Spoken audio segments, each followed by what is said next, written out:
Well, greetings, church family. Today's daily Bible reading had us in 2 Chronicles chapters 26 and 27. And in chapter 26, verses 1 through 15, we see that after Amaziah's death, his son Uzziah, otherwise known as Azariah from 2 Kings 14:21, Uzziah takes the throne and he's mostly faithful to the Lord as king of Judah. He reigns from the age of 16 all the way until he's 68 years old. And the Lord blessed Uzziah's faithfulness greatly with a massive elite army, victories over the Philistines and Arabians and Maonites, making this king famous throughout the region, clear to Egypt.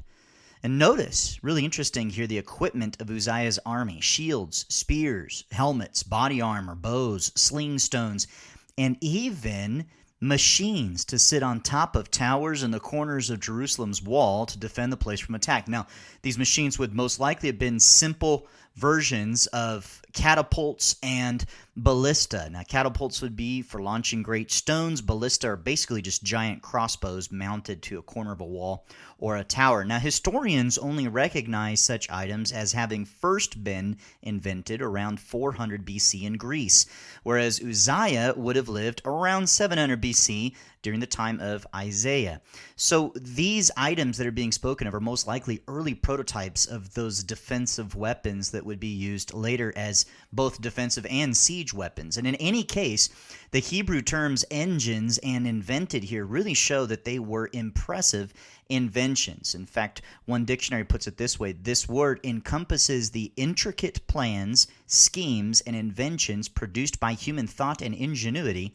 In other words, knowledge that can be expressed in formulas, charts, and diagrams. And that's really just a testimony to how great our God is and how powerful he is, how wise he is to make someone like man in his image who can create such items. The technology that we have today, the technology being used to record this video and the one being used by you to watch it, but of course the technology that man brought about so long ago as well. Really impressive to think of how great God is in having created these people who can do these things. Now, back to chapter 26, we do see that at that moment, at his height, Uzziah, sadly, verses 16 through 23, does not content himself with giving credit to the Lord for what God had done through him. Instead, he grew proud, and he decided he could do the work of a priest, even though he's not of the priestly line of Levi. And the priests, led by Azariah the priest, rightly rebuked Uzziah, but sadly the king did not relent, and he's disciplined by the Lord via leprosy for the rest of his life. And this makes it necessary for his son Jotham to manage the kingdom for Uzziah at the king's direction. And it's Jotham we see in chapter 27, verses 1 through 9, who does replace his father after his long reign. And Jotham's just going to last 16 years, but thankfully he was a faithful king, and he sought to reform Judah despite the people's corruption. Eventually, Ahaz, his son, will replace Jotham upon his death. Now, big principle that we get from this passage is right there with Uzziah. What happened? He grew proud. How dangerous pride is. How important it is to put off arrogance and put on humility instead.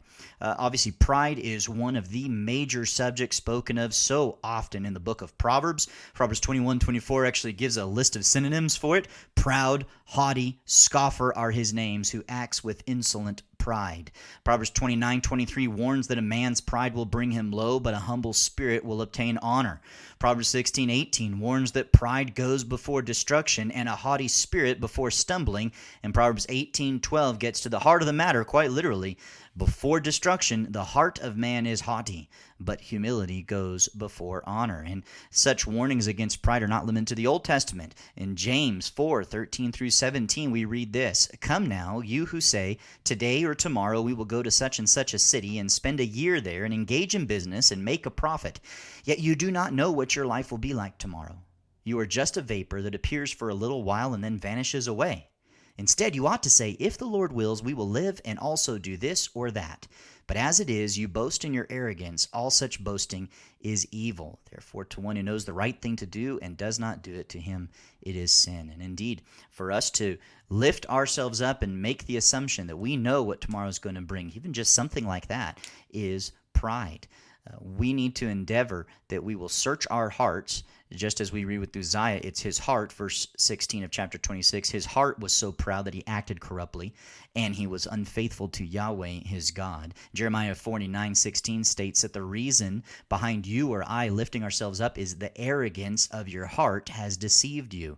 And so may we examine our lives and beg the Lord to search our hearts and help us understand where we may be giving in to pride in our lives. And may we put on the humility that's exemplified by our Lord Jesus instead of that pride. Jesus, who emptied himself and took on human flesh, humbled himself to the point of death, even the death on a cross. Let's follow after his example, not follow after Satan's example of pride. And this is only possible, of course, to be able to put off pride and put on humility, only possible because of Christ's sinless life and completed work on the cross and his resurrection, which followed. Well, this has been 2 Chronicles chapters 26 and 27, and I hope you have a great day.